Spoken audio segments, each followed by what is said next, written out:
धीरज की हालत खराब। अब तक आपने सुना कि अविका जी के ऊपर अटैक होता है, पर आयु उस अटैक को सबकी नज़रों में आने से पहले ही रोक देती है। फिर वह धीरज को गुस्से में सीढ़ियों से घसीटकर नीचे लाकर पटक देती है। वही अब तक वहाँ तीनों परिवार भी पहुँच गए थे।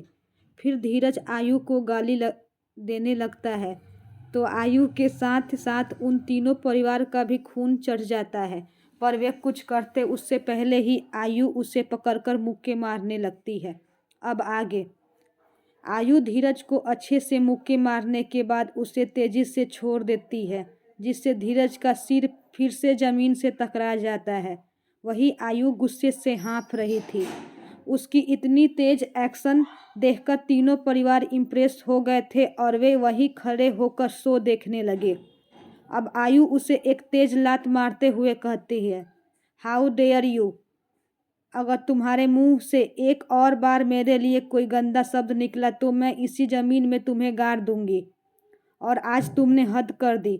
मेरी माँ को मारने की कोशिश करके तुमने अपनी सारे हदें पार कर दी। मैंने तुमसे पहले ही कहा था कि मैं तुम्हारी बर्बादी हूँ। मैंने सोचा था कि तुम्हें बाद में सबक सिखाऊंगी, पर शायद तुम्हें ही जल्दी करने का शौक़ है, इसलिए अपनी मौत ढूंढते हुए यहाँ आ गए। आज तुम्हें मौत के घाट ना उतारा तो मेरा नाम भी आयरा नहीं। वैसे तुमसे बड़ा बेवकूफ़ मैंने आज तक नहीं देखा।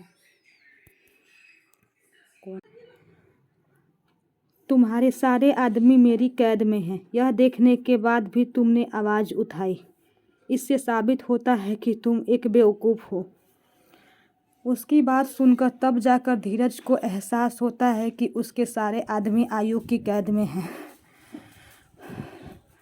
वह पीछे पलटकर देखता है तो आयु के गार्ड्स उसके आदमियों के चारों ओर खड़े थे। उसे अब तक आयु का पावर का अंदाज़ा नहीं था। अब आयु अपने गार्ड्स की तरफ देखकर कहती है, इन सबको यहाँ से ले जाओ और तब तक टॉर्चर करते रहना जब तक यह लोग अपनी आखिरी सांस ना छोड़ दें। इन लोगों ने मेरी मम्मा को मारने की कोशिश की है। तो कुछ गार्ड उसके सामने नज़र झुकाकर उन आदमियों को लेकर वहाँ से चले जाते हैं। अब वहाँ कुछ ही गार्ड्स मौजूद थे। वही जब आयु ने कहा कि इन्होंने अविका जी को मारने की कोशिश की है तो आर्यमन जी को तेज गुस्सा आ जाता है।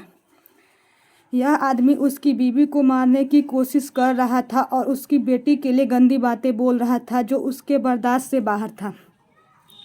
वह आगे जाने लगता है, तभी ऋषभ जी उन्हें रोक लेते हैं तो वह उन्हें गुस्से से देखते हैं।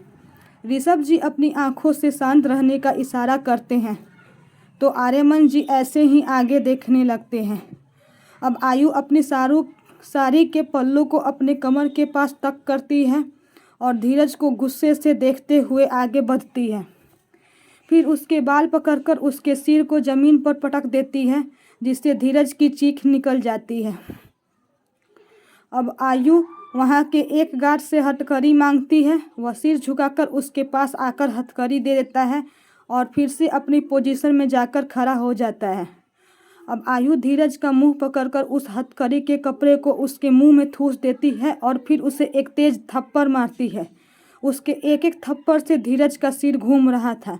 फिर वह अपने आप को संभालकर आयु को रोकने और उस पर अटैक करने की कोशिश करता है, पर आयु उसके अटैक्स को रोककर उसके हाथ पीछे की तरफ मोड़ते हुए उसका हाथ तोड़ देती है, जिससे फिर से धीरज की चीख निकल जाती है, पर मुंह में कपड़ा होने की वजह से वह ठीक से चीख भी नहीं पाता। वही तीनों फैमिलीज के साथ आर्यमन जी और एकांश आयु को एक मुस्कान और गर्व भरी नज़रों से देखने लगते हैं। उन्हें आयु की फाइट देखकर बहुत मज़ा आ रहा था। अब आयु धीरज को मार मार कर उसकी हालत ख़राब कर देती है। फिर अपने पैरों के पास से साड़ी ऊपर करके वहाँ से गन निकालती है। फिर उसका लॉक खोलकर धीरज को देखती है। धीरज उसे डर भरी नज़रों से देख रहा था और अपने आप को पीछे की तरफ घसीट रहा था। यह देखकर आयु के चेहरे पर एक डेविल स्माइल आ जाता है और वह कहती है, अपने आप को मर्द कहता है ना, पर तुम मेरी नज़रों में हमेशा नामर्द ही रहोगे। मेरी नज़रों में वे सब लोग नामर्द हैं जो एक औरत को अपने से नीचे समझते हैं और सिर्फ एक खिलौना समझते हैं। मर्दानगी वह नहीं होती जो दो टांगों के बीच होती है। मेरी नज़रों में वही मर्द कहलाने लायक है जो एक औरत की रिस्पेक्ट करता है। और तुम जैसे नामर्दों का नाश करने हमेशा एक औरत ही माँ दुर्गा का अवतार लेती है। आज तुम्हारी ज़िंदगी का अंत एक औरत करेगी। मैं तुम्हारी बर्बादी हूँ। यह कहकर वह सीधा अपनी गन धीरज की टांगों के बीच पॉइंट करती है और ट्रिगर दबाकर गोली चला देती है, जिससे धीरज के मुंह में कपड़ा होने के बाद भी उसकी तेज चीख निकल जाती है। वह अपनी टांगों के बीच हाथ रखकर नीचे ही मचलने लगता है। अब आयु अपने गार्ड्स को देखकर कहती है, इसे हेल ले चलो और मेरे पैट्स को खिला दो। तो वे लोग सिर हिलाकर धीरज को लेकर वहाँ से चले जाते हैं। उनके जाने के बाद आयु एक गहरी सांस लेती है और अपने आप को शांत करने लगती है। अगले ही पल तीनों परिवार उसके पास आ जाते हैं। आयु को तब एहसास होता है कि उसके पास कोई है, तो वह अपनी आंखें खोलकर देखती है।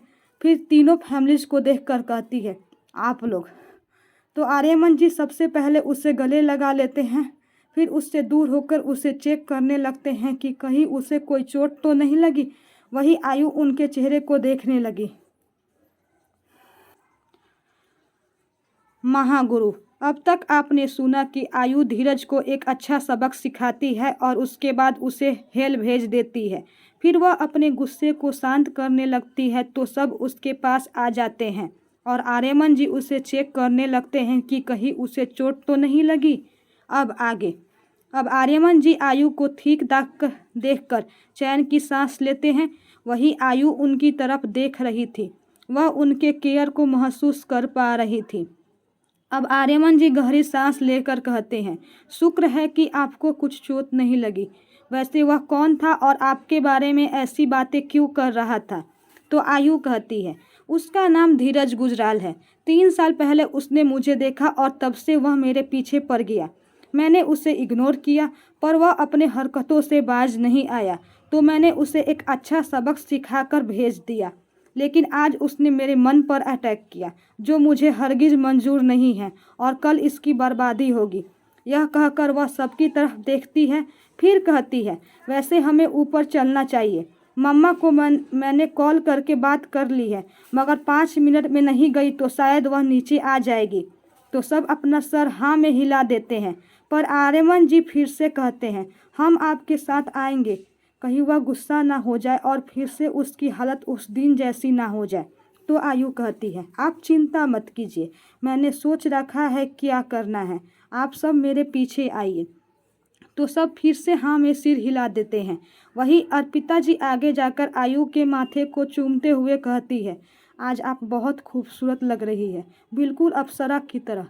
और उस आदमी को सबक सिखाते वक्त तो माँ दुर्गा एक लड़की को अपनी ज़िंदगी में ऐसे ही होना चाहिए। सच में अभिक ने बहुत अच्छे संस्कार दिए हैं। तो आयु के चेहरे पर मुस्कान आ जाती है। वही एकांश आयु को खोए खोए देख रहा था। वह आयु की खूबसूरती में पूरी तरह से हिप्नोटाइज हो चुका था।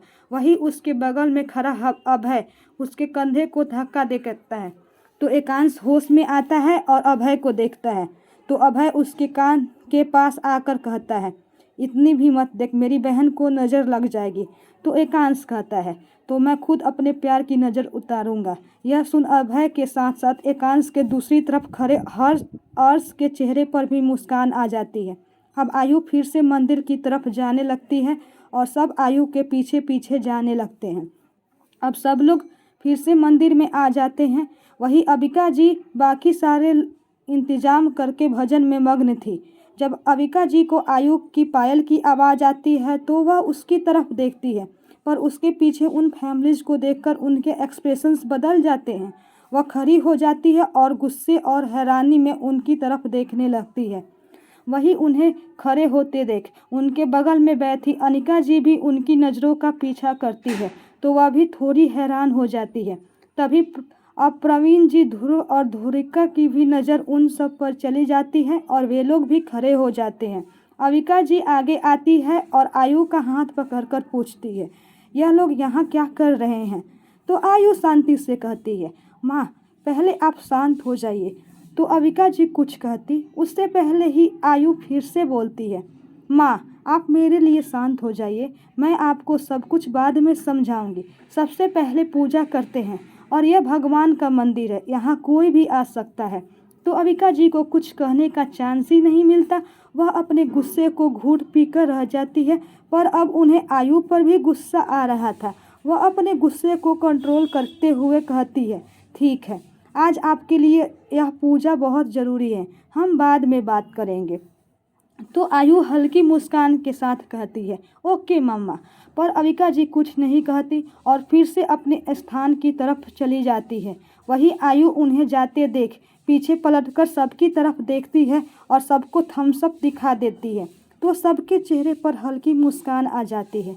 अब आयु और बाकी लोग भी वहाँ बैठ जाते हैं। वह जगह बहुत बड़ी थी, जिसमें 100 से भी ज़्यादा लोग बैठ सकते थे। वही आयु के दूसरी तरफ बैठे प्रवीण जी आयु के कान में कहते हैं, आपने अच्छा फैसला लिया, और अगर आप अपने प्लान के बारे में मुझे पहले ही बता देती तो मुझे भी शौक नहीं लगता। तो आयु कहती है, पूजा पर ध्यान दीजिए। यह सुनकर प्रवीण जी का मुंह बन जाता है। अब वहाँ महागुरु पंडितों के साथ आने लगते हैं। तो अविका जी के साथ साथ बाकी लोग भी खड़े हो जाते हैं। सबसे पहले अविका जी जाकर उनके पैर छूकर आशीर्वाद लेती है। तो महागुरु उनके सिर पर हाथ रखकर आशीर्वाद देते हैं। उसके बाद प्रवीण जी और अनिता जी भी जाकर उनके पैर छूकर आशीर्वाद लेते हैं। तो वह उन्हें भी आशीर्वाद देते हैं। उसके बाद आयु जाती है तो वह आयु के सिर पर हाथ रखकर कहते हैं, जब भी हम आपसे मिलते हैं हमारा मन और दिल खुश हो जाता है और सुकून मिलता है। ईश्वर से प्रार्थना करते हैं कि आपका अच्छा स्वास्थ्य, लंबी उम्र और जीवन की चुनौतियों से लड़ने की शक्ति मिले। तो आयु उठकर उन्हें देखकर हल्की मुस्कान दे देती है। उसके बाद अमरनाथ जी और नीलांबरी जी आगे आकर महागुरु के सामने झुकते हैं। तो महागुरु कहते हैं, आपके घर में आपकी लक्ष्मी और रक्षक अपने कदम रख चुकी है, जो अपनी जान की भी परवाह न करते हुए हमेशा आपकी रक्षा करेगी। तो तीनों फैमिलीज की नज़र आयु पर चली जाती है। अब बाकी लोग भी आकर आशीर्वाद लेने लगते हैं। जब एकांश की बारी आती है तो महागुरु कहते हैं, आप जिसे पाने की चाह रखते हैं उसके लिए आपको आने वाली सारी कठिनाइयों से पार पाना होगा, और इसके लिए कभी अपनी हिम्मत मत हारिएगा। जिस दिन आपने हिम्मत हार दी उस दिन वह आपकी ज़िंदगी से दूर हो जाएगा। तो एकांश थोड़ी कंफ्यूज और दरी दरी नज़रों से महागुरु की तरफ देखने लगता है। फिर उनसे दूर होकर एक नज़र आयु को देखता है और अपना सर हाँ में हिला देता है। फिर उसके बाद आर्यमन जी आशीर्वाद लेने आगे आते हैं। तो महागुरु उन्हें भी आशीर्वाद देते हुए कहते हैं, आयुष्मान भव, आपकी ज़िंदगी में खुशियाँ आपके पास आ चुकी है, पर कभी अपनी हिम्मत मत हारिएगा।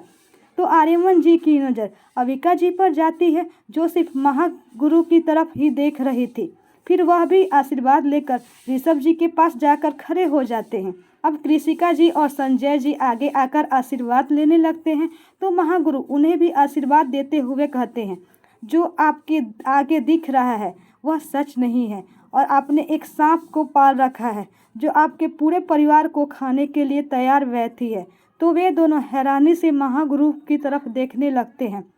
उन्हें उनकी बात समझ नहीं आती, पर उनके मन में डर बैठ जाता है। सिर्फ उन्हीं को नहीं बल्कि पूरे ठाकुर परिवार के मन में कामाक्षी जी को लेकर सोच बैठ जाती है। अब बाकी लोग भी आकर आशीर्वाद लेने लगते हैं।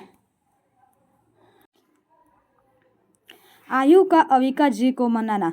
अब तक आपने सुना कि सब मंदिर में आ जाते हैं और सबको देखकर अविका जी गुस्सा हो जाती है, पर आयु के कहने पर वह कुछ नहीं करती। फिर महागुरु आते हैं और सब उनका आशीर्वाद लेने लगते हैं, पर महागुरु उन्हें आशीर्वाद के साथ साथ इनडायरेक्टली उनकी भविष्यवाणी भी बताते हैं। अब आगे सब आशीर्वाद ले लेते हैं। यश और अभी यह देखकर हैरान थे। ध्रुव भी उतना ही हैरान था। अब अभी और यश को पता चल चुकी थी कि ध्रुव आयु के भाई हैं, पर अभी उन तीनों में से कोई कुछ नहीं कहता। वही अविका जी अपनी परेशानी भरी आवाज़ में महागुरु से पूछती है, गुरुजी, इस पूजा से मेरी बच्ची पर से संकट हट जाएगा ना? तो महागुरु एक नज़र आयु को देखते हैं, जिसके चेहरे पर कॉन्फिडेंस के सिवा कुछ नहीं दिख रहा था। फिर फिर वह अविका जी की तरफ देखकर कहते हैं, हम यह नहीं कह सकते। इनकी कुंडली में लिखा है कि जब यह 23 की हो जाएगी इसके सिर पर मृत्यु मंडराएगी, पर उसको टालने के लिए यह बस कोशिशें से है। महागुरु की बात सुनकर जहां अविका जी डर जाती है, वहीं आर्यमन जी और बाकी लोग हैरान हो जाते हैं। अब अविका जी डरते हुए कहती है, यह आप क्या कह रहे हैं गुरुजी? तो इस बार आयु अविका जी का हाथ पकड़कर कहती है, मम्मा शांत रहिए, मुझे कुछ नहीं होगा, मेरे महादेव है मुझे बचाने के लिए। तभी महागुरु आयु से पूछते हैं, आपको मृत्यु से डर नहीं लगता? तो आयु उतने ही कॉन्फिडेंस से कहती है, हाँ मुझे डर नहीं लगता, मुझे मेरे महादेव पर पूरा भरोसा है कि वह मुझे कुछ नहीं होने देंगे। और दूसरी बात, अगर मेरी नसीब में महादेव ने यही लिखा है तो मैं खुशी खुशी स्वीकार करती हूँ, क्योंकि मुझे यह ज़िंदगी देने वाले वही हैं और उसे लेने का भी उनका ही हक है। मुझे कोई अफसोस नहीं है। उसकी इतनी कॉन्फिडेंट और मैच्योर बात सुनकर सब उसे एकटक देखने लगते हैं। वही महागुरु हंसने लगते हैं। वह उसके सिर पर हाथ रखकर कहते हैं, आयुष्मान भव, महादेव अन्याय नहीं करेंगे और अपनी इस भक्त को जरूर बचाएंगे। हमेशा खुश रहिए और ऐसे ही रहिए। मुझे आप में यही हुनर पसंद आता है कि आप किसी भी बात को दिल से स्वीकार करती है, डरती नहीं है, और यही आपको सबसे अलग बनाता है। तो आयु हल्की मुस्कुरा देती है। तभी अविका जी कहती है, पूजा शुरू करे। तो सब अपना सिर हाँ में हिला देते हैं और सब लोग बैठ जाते हैं। महागुरु खुद पूजा में बैठते हैं और आयु को गाइड कर रहे थे। वही आयु मंत्र जाप करते हुए पूजा कर रही थी। सब लोग पूजा में मगन हो जाते हैं। 2 घंटे बाद पूजा खत्म हो जाती है।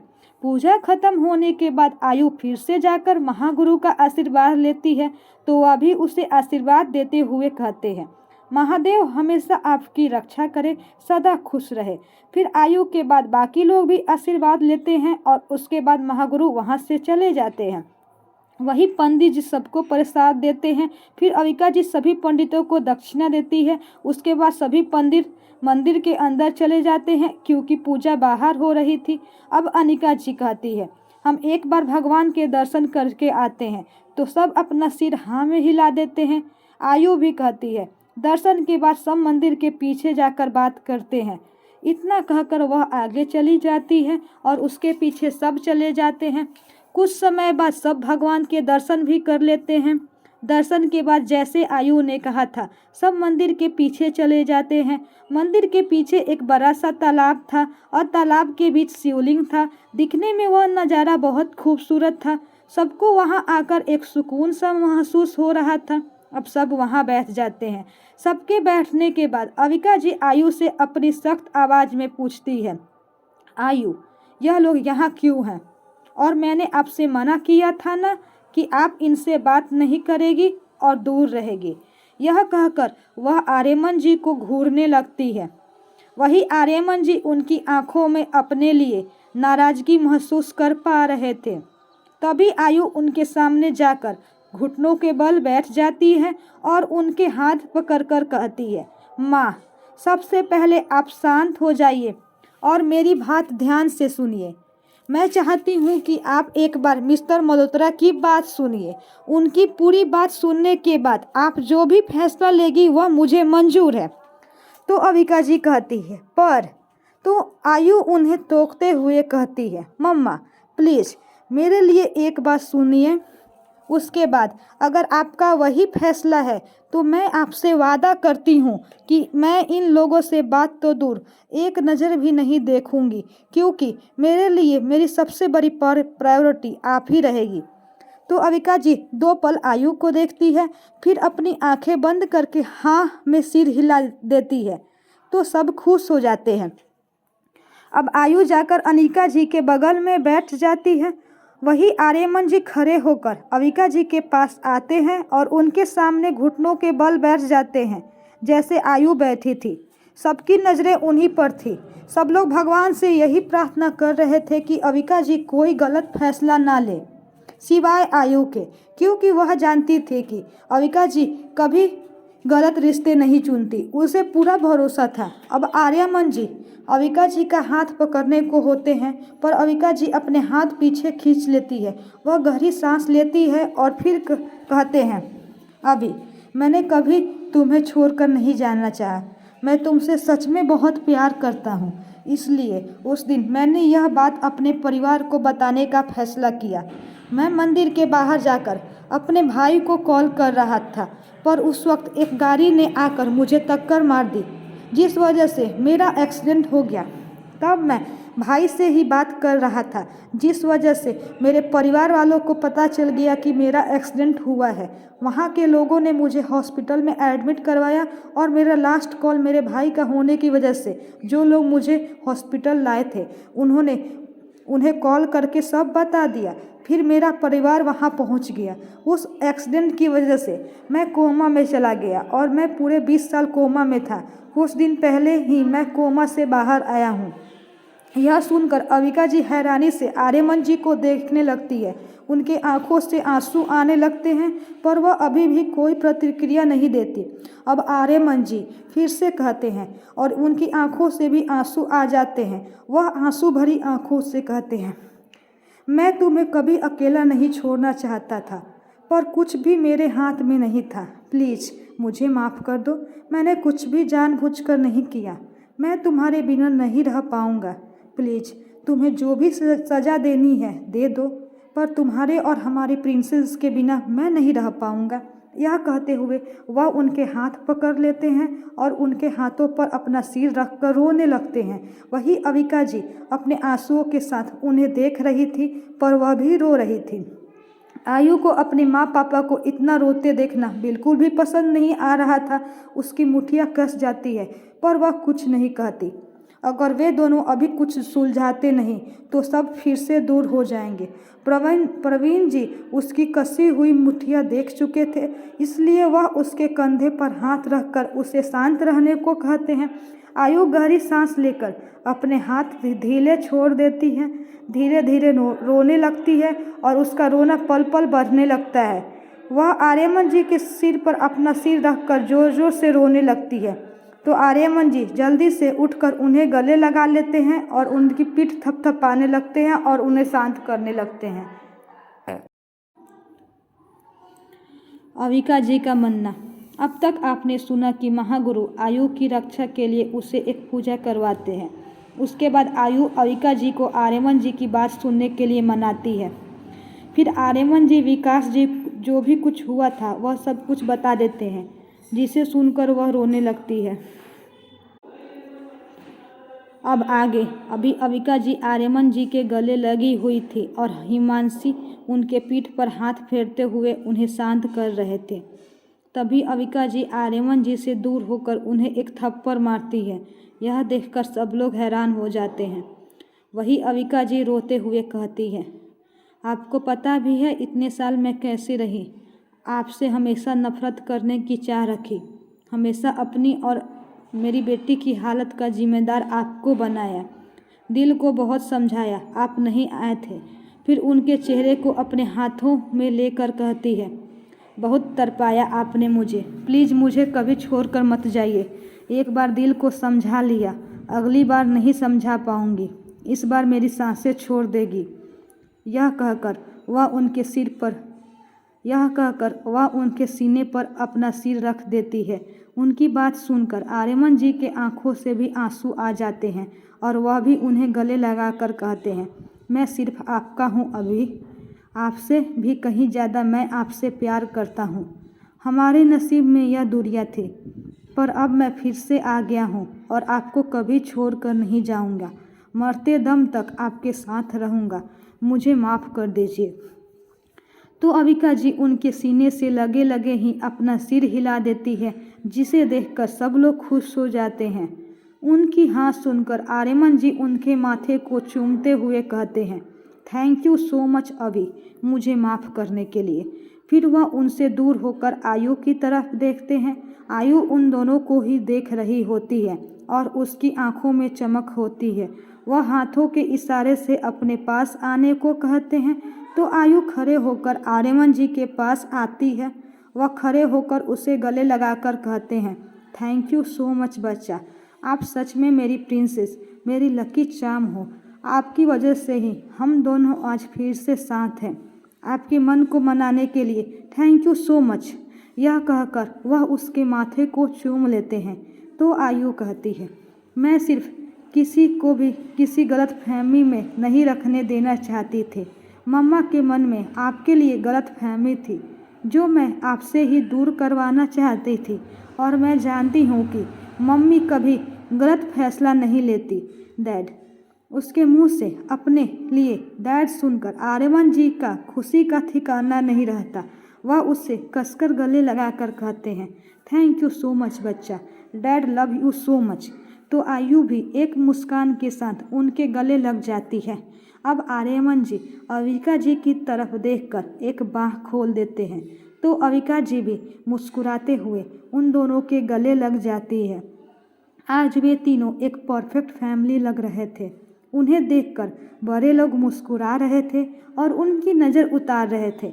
फिर 2 मिनट बाद वे तीनों दूर हो जाते हैं, तो ऋषभ जी आगे जाकर आयु को साइड से गले लगाकर कहते हैं, आज हमारे घर में हमारी प्रिंसेस आ गई है। फिर आयु की तरफ देखकर कहते हैं, प्रिंसेस, सबसे ज़्यादा मैं ही आपसे प्यार करूँगा। आज से आप मुझे भी डैड या पापा ही कहना, बड़े पापा नहीं। तो आयु अपना सिर हाँ में हिला देती है। अब अर्पित जी आगे जाकर अविका जी के चेहरे को अपने हाथों में पकड़ लेती है और कहती है, अरे सॉरी बेटा, हमें नहीं पता था कि आर्या ने शादी की है, वरना हम आपको कुछ पीछे नहीं रखते। पर सच में आप बहुत अच्छी हैं और आयु को भी बहुत अच्छे संस्कार दिए हैं। तो अविका जी उनके पैर छूती है और कहती है, इट्स ओके माँ, आप नहीं जानती थी और मैंने अपनी बेटी को कुछ नहीं दिया। जो भी दिया है उसने मुझे खुद दिया है, और जो भी सीखा है अपनी ज़िंदगी से सीखा है। मैंने बस उसके साथ ही और वह जो करना चाहती थी वह करने दिया। आज उसने जो भी हासिल किया है वह उसने अपनी काबिलियत से हासिल किया है। मैं उसकी कहने की माँ हूँ, पर उसने मुझे एक माँ की तरह रक्षा की है। यह कहकर वह आयु की तरफ प्यार भरी नज़रों से देखती है। यह कहते वक्त उनके आँखें फिर से नम हो जाती है। उनकी आँखों में नमी देखकर आयु सख्त आवाज़ में कहती है, मम्मा, आप जानती हो कि मुझे आपको आँखों में एक भी आंसू बर्दाश्त नहीं। अगर आपकी आंखों से एक और भी आंसू बाहर आया तो मैं आपसे बात करना बंद कर दूंगी। तो अविका जी जल्दी जल्दी अपनी पलकों को झुकाकर अपनी नमी छुपाते हुए कहती है, मैं बिल्कुल भी नहीं रो रही हूँ आयु, यह गर्व और खुशी के आंसू है। तो अनिका जी भी कहती है, हाँ आयु, आपकी मम्मा नहीं रो रही। तो आयु कुछ नहीं कहती। अब नीलाम्बरी जी आगे आकर अविका जी से कहती है, बेटा शायद आर्या ने आपको हमारे बारे में नहीं बताया होगा, तो हम आपको अपने परिवार के बारे में बताना चाहती हूँ। तो अविका जी कुछ नहीं कहती, बस अपना सिर हाँ में हिला देती है। तो नीलाम्बरी जी कहती है, कहने को तो हम 3 परिवार हैं, पर हम साथ में ही रहते हैं। हमारे घर भी आसपास ही है। अब से नहीं, 2 पीढ़ियों से हमारे तीनों परिवार दोस्त हैं। मेरा नाम नीलाम्बरी प्रताप सिंह है और आज से आप हमें भी माँ बुलाएगी। तो बीच में कामाक्षी जी कहती है, और हमें भी। इतना कहकर वह अविका जी का दूसरा हाथ पकड़ लेती है। फिर अर्पित जी अविका जी को सारे परिवार के बारे में बताते हैं और सब लोग अविका जी, अनिका और प्रवीण जी से भी मिलते हैं। अब ध्रुविका कहती है, वाह दी, आपसे हमारा परिवार बहुत बढ़ गया है, ज्वाइंट फैमिली। तो आयु उसके सिर पर हाथ फेरकर हाँ में सिर हिला देती है। वही उसकी क्यूटनेस देखकर अभी उसे देखते ही रह गया। उसे देखकर उसके दिल में कुछ कुछ होने लगा, पर वह यह बात खुद भी नहीं जानता था। वही प्रवीण जी सबको देखकर कहते हैं, बहुत अच्छा हुआ कि आज सब कुछ ठीक हो गया और हमें आप सबसे मिलकर बहुत अच्छा लगा। तो सब हाँ में कहते हैं। तभी यश आगे आकर अविका जी के गले में अपनी बाह डालकर कहता है, मैं हूँ आपका सबसे अच्छा बेटा, मेरा नाम यश है। तो अविका जी उसके गाल पकड़ते हुए कहते हैं, अच्छा, वह तो आगे पता चलेगा कि अच्छे बेटे हो या नहीं। तो अभी आकर दूसरी तरफ से अविका जी का हाथ पकड़ कर कहता है, क्योंकि उसके बाद आपको पता चलेगा कि मैं आपका अच्छा बेटा हूँ, वह नहीं। यह सुनकर यश उसे घूर कर देखता है और कहता है, मैं आज से आपको भी अभी माँ कहूँगा। तो अविका जी कहती है, मुझे और अच्छा लगेगा। अब कुछ ही पलों में सबके बीच एक अलग सी बॉन्डिंग बन जाती है और उन्हें देखकर किसी को भी नहीं लगता कि वे लोग कुछ ही देर पहले एक दूसरे से मिले हैं। ऐसा लग रहा था जैसे उनके बीच सालों का रिश्ता है। आज इतने सालों बाद अविका जी को असली खुशी मिली थी। यह देखकर आयु भावुक हो जाती थी, क्योंकि उसने चाहे जितना भी देखा हो पर अविका जी के चेहरे पर कभी असली खुशी नहीं देखी थी। पर आज उन्हें इतना खुश देखकर आयु के चेहरे पर भी एक प्यारी सी मुस्कान खिल जाती है और उस मुस्कान को देखकर एकांश अपना दिल हार बैठता है, क्योंकि उस वक्त वह मुस्कुराते हुए किसी हसीन परी से कम नहीं लग रही थी और उसकी एक नज़र ही एकांश को घायल कर गई।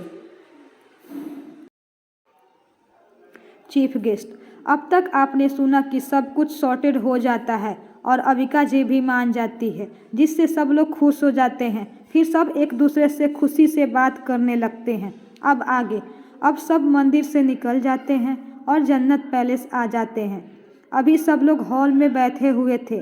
वहीं अनीता जी और अविका जी किचन में थी और आयु अपने रूम में थी। प्रवीण जी ध्रुव और ध्रुविका सबसे बातें कर रहे थे।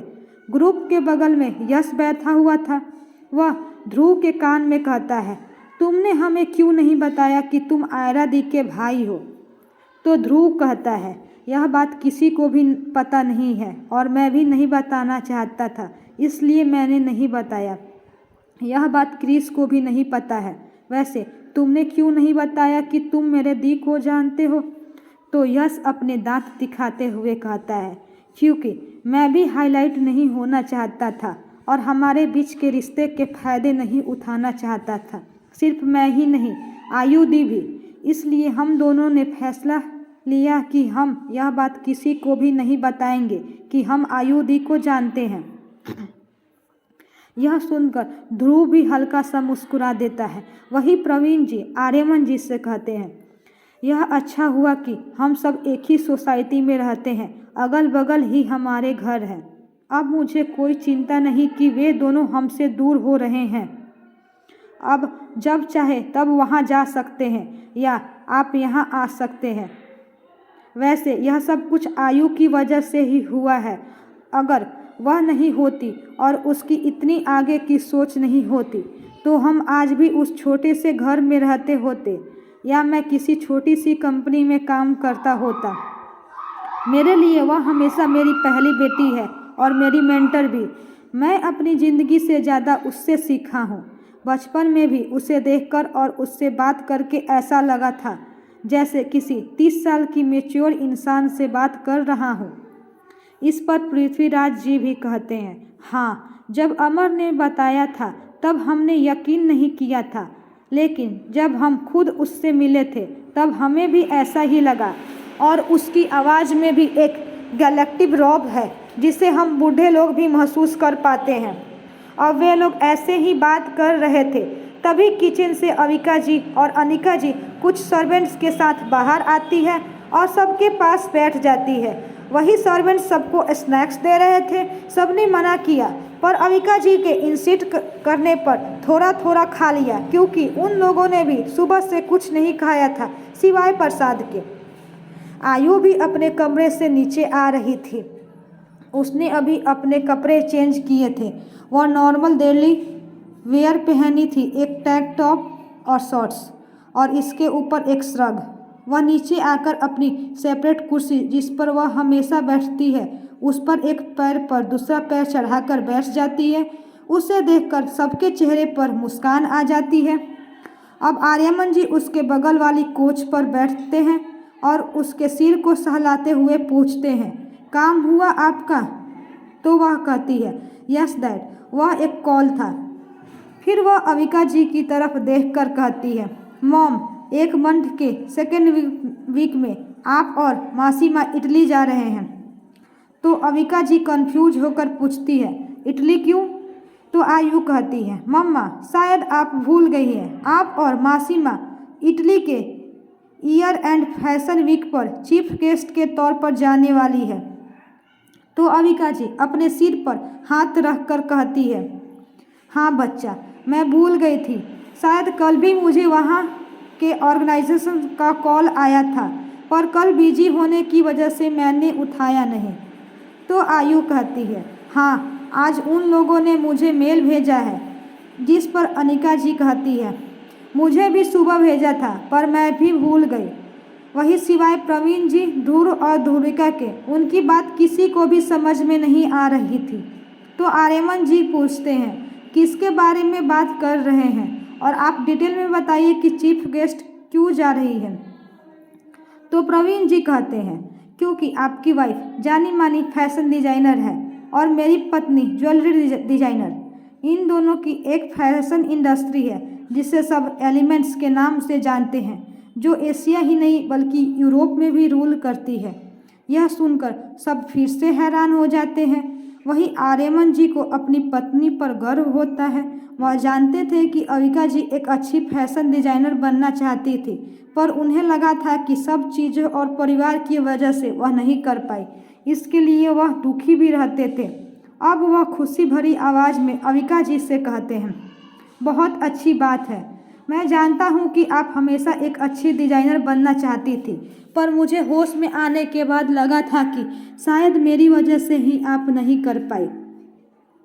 पर यह जानकर मुझे बहुत अच्छा और प्राउड महसूस हो रहा है कि मेरी बीवी ने जो सोचा वह करके दिखाया। इस पर अनीता जी कहती है, और यह भी आयु की वजह से हुआ। उसी ने हम दोनों को मोटिवेट किया, तब जाकर हमने एलिमेंट्स को स्टार्ट किया, और वह है हमारी छोटी सी इन्वेस्टर। यह कहकर वह आयु की तरफ देखकर मुस्कुरा देती है। बाकी लोग भी मुस्कुरा देते हैं। यश कहता है, हमें सच में आपसे बहुत कुछ सीखने को मिल रहा है। Great inspiration. Thank you for coming in our life दी। आयु हल्का सा मुस्कुरा देती है। अब अनिका जी कहती है, सबने स्नैक्स ठीक से नहीं खाए हैं, तो चलिए खाना खा लेते हैं। लंच रेडी हो गया है। तो सब लोग डाइनिंग हॉल की तरफ चले जाते हैं और साथ बैठकर लंच करने लगते हैं। कुछ देर बाद फिर से हॉल में आकर बैठ जाते हैं। तभी अर्पित जी कहते हैं, बेटा, हम चाहते हैं कि आप आकर मल्होत्रा मेंशन में ही रहे, और आयु भी। यह सुनकर अनिका जी, ध्रुव और ध्रुविका मायूस हो जाते हैं। ध्रुविका आकर अनीता जी के पास बैठ जाती है और कहती है, क्यों, सब बगल में ही रहते हैं ना, तो मासी माँ को यही रहने दीजिए, हमें उनके बिना मन नहीं लगता। तो कविता जी कहती है, हम बगल में ही रहते हैं ना, रोज़ सुबह आप वहाँ आ जाया करेंगे। वैसे भी आप और ध्रुव अपने दी के साथ ही कॉलेज जाते हैं ना। तो ध्रुविका कुछ नहीं कहती।